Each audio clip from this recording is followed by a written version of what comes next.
What's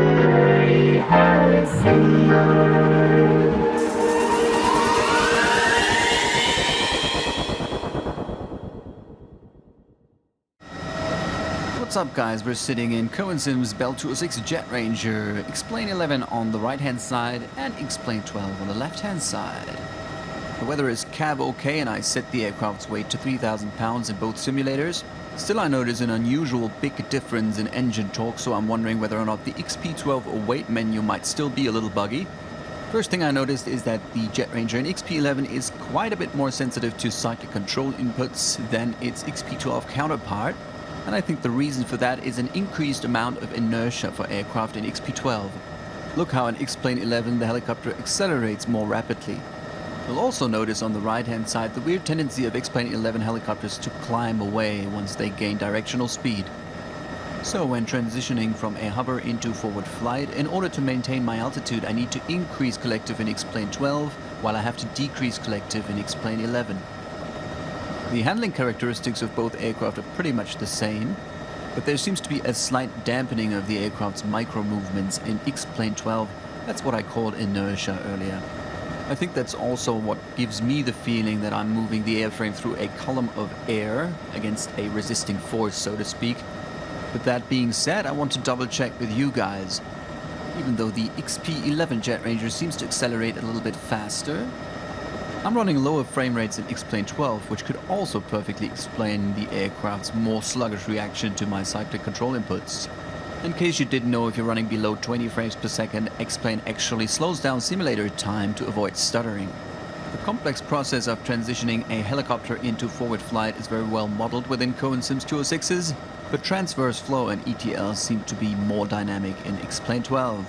Climb performance is exceptionally good for a Jetranger which is close to its maximum takeoff weight, and I still wonder about the big gap in engine torque. Even though I double checked that the gross weight of the XP12 Jetranger was also set to 3,000 pounds, it seems that it is quite a bit lighter actually. Next thing is a quick stop maneuver. I'm going to try to slow down the helicopters as quickly as I can, and I'm aiming for the apron of Hobart International Airport right in front of us. Deceleration is consistent between the two versions, however I noticed also with the default R22 that in Explain 12 helicopters just do not want to descend. Let me know in the comments whether or not you noticed the same thing. As we come in for a landing at the FATO, the final approach in takeoff area, let us marvel at the default scenery and the rather subtle visual differences between the two simulators. Then again, I shouldn't get too sarcastic here. My system is pretty much maxed out, so it is hard for me to actually show you what Explain 12 can do visually. More on that later. I know what you're gonna say, get a new computer, duh. For those of you who still wonder if they should get Explain 12, definitely try out the demo first. It'll show you whether or not your system can handle the sim. And I'm also gonna put the specs of my computer into the description of this video for comparison. In Explain 11 I was able to boost my computer's performance by lowering the slider for reflections. However, in Explain 12's graphic menu I didn't find any such slider. Haven't really played around with it much yet. I also feel I do not have an excess of graphic quality that I can trade in for performance. So if tweaking my graphic settings makes the depiction of the outside world actually poorer than what Explain 11 has to offer, that would definitely kill the immersion for me. Cowansim's Jetranger hovers a little nose high, so you will contact the ground with your rear skids first. As a little tip, once you did, still keep the helicopter balanced with your cyclic input as you lower the collective, or else the aircraft will scoot forward quite a bit. The Explain 12 version of the helicopter seems to have an extra sound added for the skids touching the ground, or maybe it's the same and the sound is just louder, I don't know.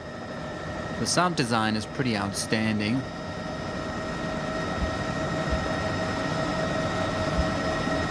You might have to use headphones to hear these low thuds. Beautiful machine. Comes with a lot of paints. I do find it a little hard to see what they actually look like, judging from the small icons in the aircraft menu. Maybe they could change the icons to show the aircraft from a different angle.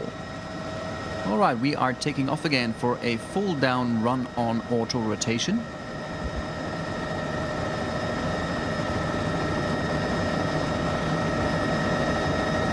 Now the Jetranger was a little overpowered in Explain 11.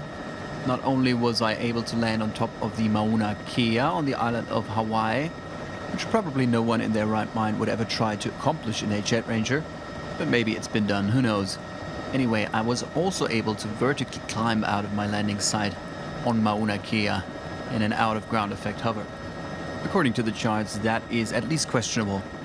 The Bell 206 is said to be very comfortable to fly in, very reliable, but compared to a Bell 407, for instance, you're definitely not having an abundance of available engine power.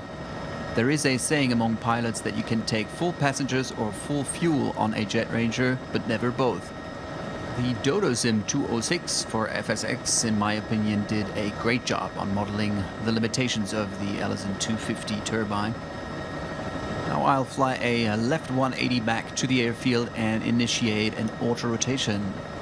Entering the auto-rotation in Cowansim Bell 206 is quite an adventure. When rolling off throttle, the nose of the aircraft will drop significantly, and you have to be careful not to yank back on the cyclic too harshly, or you might lose control of the aircraft altogether. The most important thing during an auto-rotation is controlling your rotor RPM. If they should overspeed, you need to pull in a little collective to slow them down. Right screen and rolling off throttle now. Should the rotor slow down too much, you need to flare up so the updraft of air will speed him up again. Now here's the weird thing about Cowansim 206. The rotors start to overspeed, which is probably normal, but as I add in a little collective to slow down the rotors, the aircraft suddenly starts to glide. Sure would appreciate the input of real-world 206 pilots to judge whether or not this is accurate. Just about to enter the auto-rotation on the left screen. On the right-hand side, I'll be flaring in a few seconds, and notice how the helicopter glides on for quite some time before it has slowed down enough for me to actually set it down. Judging from videos I've seen of the real bird, the helicopter should drop more dramatically during an auto-rotation, especially at a gross weight of 3,000 pounds.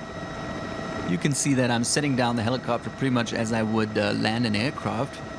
However, auto-rotations are not my forte, and if you feel that I'm doing something wrong or that the Cowansim 206 is actually depicting the auto-rotation capabilities of the real bird accurately, just let me know in the comments. Not too much difference in the XP12 version. A long glide on our flare here. Seems to glide on forever. You see my remaining speed while doing the run on landing was quite excessive in both auto-rotations. However, I was not able to better slow down the aircraft unless I would enter a climb, which is something that you do not want to do during a flare. Oops, quite a rough one. Anyway, any landing that you can walk away from is a good landing.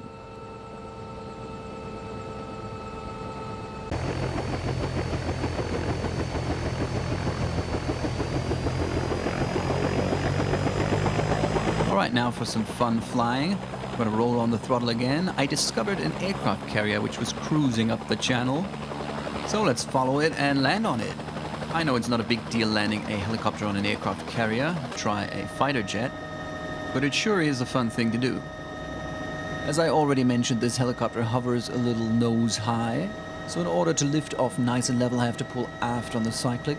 The nose will come up first and then the rest follows. This is what's called a frog jump takeoff or liftoff.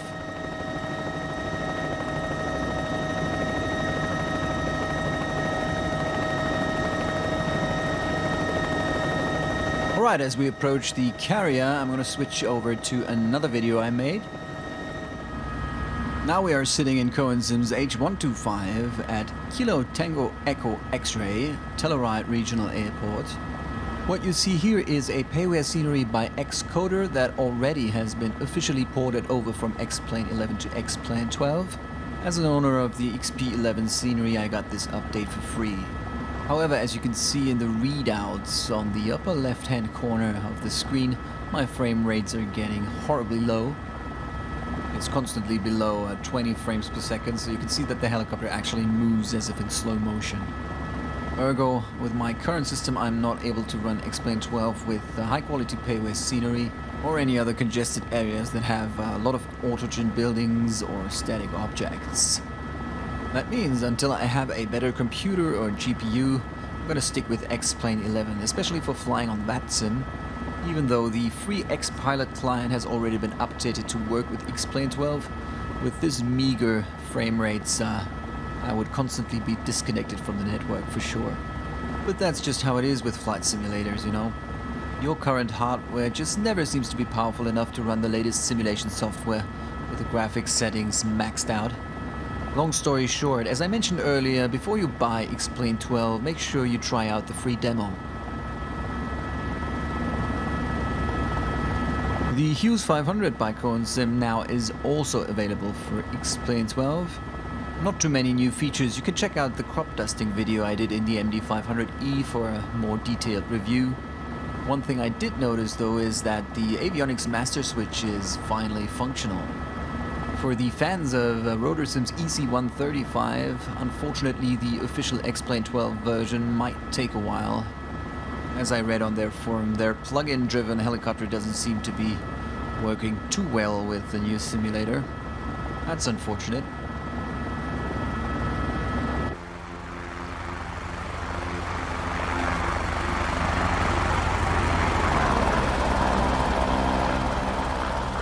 Alright, we're approaching the carrier, which is just about to beach on the shores of Tasmania. Call to Ball, ILS 108.10, heading 050. This was X-Plane's native ATC asking us whether we can see the lights of the carrier's optical landing system. And we can see that the danger of running aground has been averted by a tight turn to starboard. Much too tight for a ship that size, I suppose. It is also just rude to turn away while I'm on my final approach. But then again, I didn't answer their call, did I?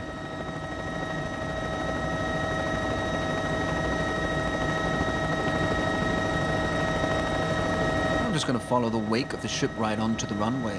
Very helpful. Now, landing on a moving ship can be quite dangerous and challenging, in fact. Depending on the sea conditions, it may roll a lot, it may have structures that you could collide with. And seeing as the ship is moving, you need to maintain exactly the same forward speed as the vessel itself to get into what seems to be a hover but really isn't. You can see the 3 arresting wires that a fighter jet would need to catch for a successful landing. The ship itself is very detailed, just check out the moving flags.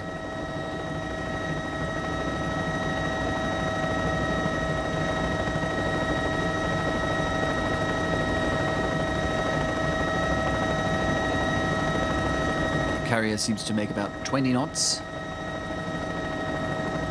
That seems about right. And here you can see the elevator platform coming up, which is used to transport aircraft from the hangar decks below up to the flight deck and vice versa. For landing, I'm slowing down the helicopter until I fly along with the ship below me, and then I slowly reduce collective.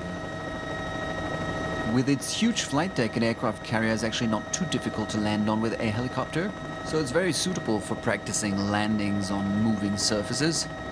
And once you've mastered this, you can try a smaller frigate, which usually has a heli deck located at its stern. You'll find them around. Bubbly bop bop bop, we're down, let's check the replay. That's it for this little video. I hope you enjoyed it. If you did, give me a thumbs up and subscribe to my channel, and I'll be seeing you around next time. Ta!